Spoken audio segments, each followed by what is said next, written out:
I always thought I knew how to sleep. I mean, you just lay down, close your eyes and wake up, right? Yeah, it turns out it's not that simple. Actually, playing video games till 3 AM and waking up 8 hours later was one of the reasons why I didn't have the energy in the morning.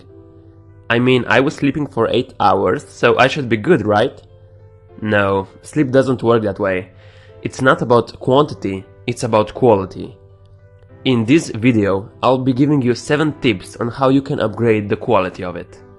Most of us view sleep as a no-brainer, so we scrape by with as little as possible. But sleep can make you lose weight faster, prevent cancer, decrease pain, perform at a high level and have more energy throughout the day. Here are some consequences that will follow if you don't pay attention to your sleep. First, you're grumpy and not found to be around. Relationships suffer, work productivity declines. You suffer higher amounts of stress and that makes you eat more and store more belly fat. So you're more likely to become obese, get cancer or get depressed. Most people don't realize their sleep problems are also a catalyst for other problems they're experiencing in life. So, upgrading your sleep should be high on your priority list. Let me give you my first tip. Get more sunlight during the day. A great night's sleep begins the moment you wake up in the morning. Your sleep cycle or your circadian rhythm is heavily impacted by the amount of sunlight you receive during the day. That sunlight exposure triggers your body to produce optimal levels of daytime hormones that regulate your biological clock. Getting direct sunlight outdoors for at least half an hour has been shown to produce the most benefit. Too little light during the day and too much artificial in the evening will negatively impact your sleep at night. Which brings us to my second tip. Avoid screens before bedtime. I really wish someone told me this sooner. Cutting out screen time at night is likely the number one thing you can do to improve your sleep quality immediately. Computers, iPads, TVs, smartphones all emit blue light that can give you major sleep problems. That blue light disorients your body's natural preparation for sleep. And I know a lot of people that watch TV before bed. It may seem like a relaxing and mundane activity to sit back and watch TV, but parts of your brain are being set off like fireworks. You're actually putting a stressor on your brain and body, especially if it's time to be winding down for bed. So, breaking the habit of using your electronic devices before bed can be a bit demanding, but also one that's worth mastering. Replace your devices with an activity that you enjoy equally. For example, reading, music, good company, whatever fits you best. If you have to use a computer late at night, use a blue light blocker. There's a program called F-Lux that you can install and it turns your computer screen slightly more orange. I also recommend using blue light blocking glasses. I use them myself when I have work to do at night. Please note that even if you block all the blue light, your brain is still firing in all directions instead of shutting down for sleep. So, tip number 3. Be cool. When it's time to rest, there is an automatic drop in body temperature, which has a big impact on our ability to sleep.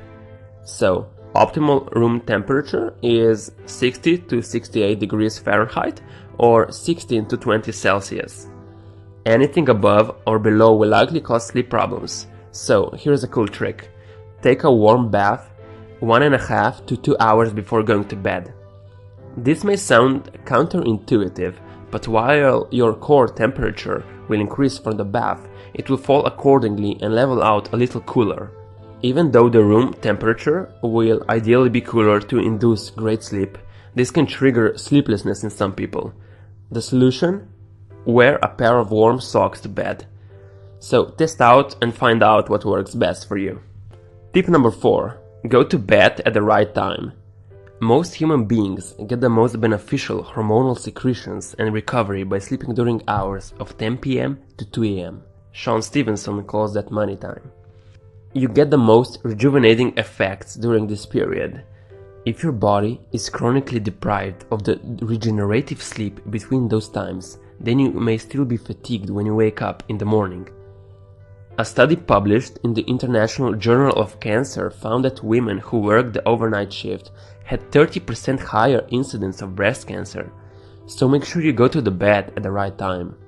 To help reset your sleep cycle so that you're actually tired when the optimal bedtime rolls around, make a habit of getting some sunlight as soon as you jump out of the bed in the morning. This is going to help you boost your natural cortisol levels and fully wake your system up. Tip number 5. Create a sleep sanctuary. Your bedroom should only be used for sleep and, well, sex. Humans are creatures of habit and habitat. The human brain is always looking for patterns so that it can automate your behavior. After a while, you don't have to think what you have to do when you go to a different room in your home. You just go in there and do it. If you allow your bedroom to be a place where a lot of random activities take place, then you probably aren't creating a strong neural association to sleep.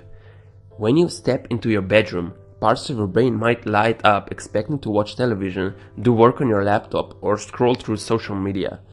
Your brain is going to do what it's used to, not what you want to do. One big takeaway should be this: bringing your office work or free time to bed is one of the most offensive sleep crimes you can commit. So, tip number 6, get it blacked out. Did you know that your skin actually has receptors that can pick up light? If there's light in your bedroom, your body is picking it up and sending messages to your brain that can interfere with your sleep. Red light has the least power to shift your circadian rhythm and suppress melatonin. That's why it's recommended to use red light bulbs at night. It's not just about the color of the light, it's about the luminance as well. So if you have an option, try to dim the light out a bit. So when you go to sleep, make sure there isn't any light in the room. You shouldn't even be able to see your hand in front of you, that's how dark it has to be. So tip number 7, my last tip. Calm your inner chatter.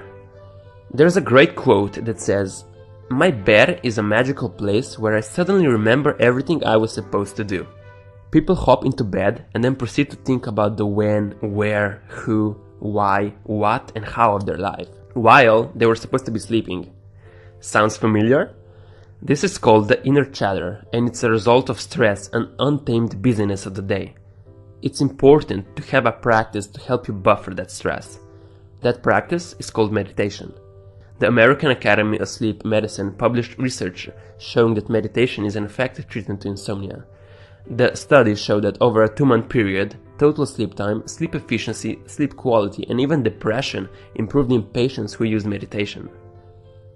There is a ton of data about beneficial impact of meditation on work performance, productivity, memory, and focus, but that's for another video. So, don't forget to take advantage of this valuable resource today. Alright, thank you for listening. If you liked the video, please like and subscribe.